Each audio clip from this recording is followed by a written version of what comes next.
சூர்யா கிட்ட மகா வந்து கேட்குறாங்க, என்னதான் நினச்சிட்டு இருக்கீங்க உங்கள் மனசில்? உங்கள் இஷ்டத்துக்கு தான் எல்லாமே பண்ணுவீங்களா? இது நியாயமா நீங்கள் பண்ணது? இவ்வளோ நாள் வந்து உங்கள் ஒய்ஃபாக தானே இந்த வீட்டில் இருக்கேன், இப்போ உங்கள் ஒய்ஃப் இல்லை அப்படின்னு சொல்லிட்டு நீங்கள் நிராகரிச்சுன்னா நான் என்ன பண்ணுவேன்? இந்த வீட்டில் நான் என்னவா இருக்கேன்? எனக்கு ஒன்றுமே புரியல. அப்போ எதுக்கு நான் இந்த வீட்டில் இருக்கணும் அப்படின்றாங்க. அது உன் இஷ்டம் அப்படின்ற மாதிரி சொல்கிறாரு. அப்போ இந்த வீட்டை விட்டு நான் போயிடுறேன். ஏன்னா உங்கள் ஒய்ஃபாக தான் நான் இருக்க முடியும். நான் எந்த உறவாக நான் இந்த வீட்டில் தங்க முடியும்?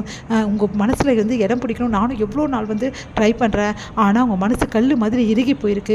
உங்களை பொறுத்த வரைக்கும் உங்கள் அம்மா சொன்னது தான் கரெக்டு. நாங்கள்லாம் வந்து உங்களுக்கு சொல்கிறதெல்லாம் எதுவுமே ஏற்றுக்க மாட்டேங்கிறீங்க. இப்போ கூட நீங்கள் முடிவு எடுத்திருக்கீங்க, அது உங்கள் அம்மாக்காக தான் எடுத்திருக்கீங்க.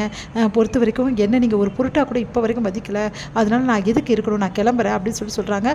அது உன்னோட இஷ்டம்னு சொல்கிறாரு. சரி நான் இப்போவே கிளம்புறேன் இந்த வீட்டை விட்டு, இதுக்கப்புறம் உங்கள் வாழ்க்கையில் தலையிட மாட்டேன்னு சொல்லிட்டு எல்லாத்தையும் ட்ரெஸ் எடுத்து வைக்கிறதுக்காக கிளம்புறாங்க. இது எல்லாத்தையுமே வந்து தாத்தா கேட்டுறாரு. பயங்கரமாக அதிர்ச்சி அடைகிறாரு.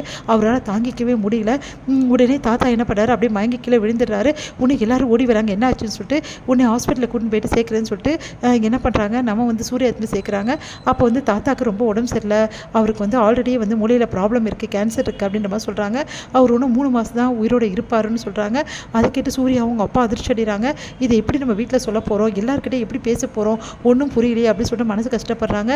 உடனே தாத்தாவை இந்த 3 மாதம் சந்தோஷமாக வச்சுக்க வேண்டியது உங்களோட கடமை சொன்னோன்னே சூர்யா என்ன பண்ணுறதுன்னு தெரியாமல் தவிக்கிறாரு. இந்த சூழ்நிலை சூர்யா வந்து ஒரு முடிவெடுக்கிறாரு. கண்டிப்பாக இந்த வீட்டில் இந்த விஷயத்த சொல்லவே கூடாதுன்னு சொல்லிட்டு அவங்க அப்பா கிட்ட சத்தியம் வாங்கி வீட்டுக்கு கூட்டின்னு போகிறாரு. யார்கிட்டையுமே சொல்லாமல் சூர்யா என்ன பண்ணுறாரு, திடீர்னு வந்து எல்லாருக்கிட்டையுமே சொல்கிறாரு, ஒன்றும் பிரச்சனை கிடையாது அப்படின்னு சொல்கிறார். பாட்டி ரொம்ப பயந்துடுறாங்க. அவர் தலைவலி காய்ச்சல் கூட படுத்தது இல்லையே, இப்படி ஆயிடுச்சுன்னு சொல்லிட்டு வருத்தப்படுறாங்க.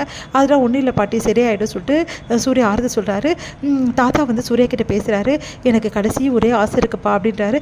என்ன சொல்கிறீங்க தாத்தா அப்படின்னு. இல்லைப்பா, எனக்கு ஒரே ஒரு ஆசை தான் என் வாழ்க்கையில், நீயும் வந்து மகாவும் சந்தோஷமாக வாழணும், அதுதான், வேறு எதுவுமே கிடையாது அப்படின்னோடனே உடனே வந்து சூர்யா யோசிக்கிறாரு. ஐயோ மகா வீட்டை விட்டு போகிறேன்னாலே இந்த டைமில் போனால் அவருக்கு ஏதாவது ஆகிடுமே தாத்தாக்கு அப்படின்னு சொல்லிட்டு சூர்யா ஓடி போகிறாரு. மகா ட்ரெஸ் எல்லாம் எடுத்து வச்சுருக்காங்க.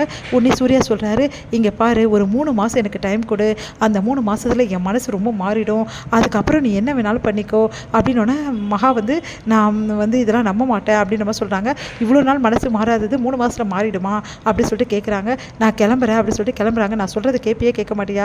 நான் ஒரே ஒரு நிமிஷம் சொல்கிறேன், நான் கேளு. இங்கே பாரு, நீ அப்படி நம்பலைன்னா நான் இப்போவே ஒரு விஷயம் பண்ணுறேன், அதை பார்த்தா கண்டிப்பாக நீ நம்பிடுவேன். இந்த 3 மாதத்தில் கண்டிப்பாக என் மனசு மாறிடும், நான் உன்னை ஏற்றுக்க ஆரம்பிப்பேன், கண்டிப்பாக நீ என் மனசில் வருவ அப்படின்லாம் வந்து சொல்கிறாரு.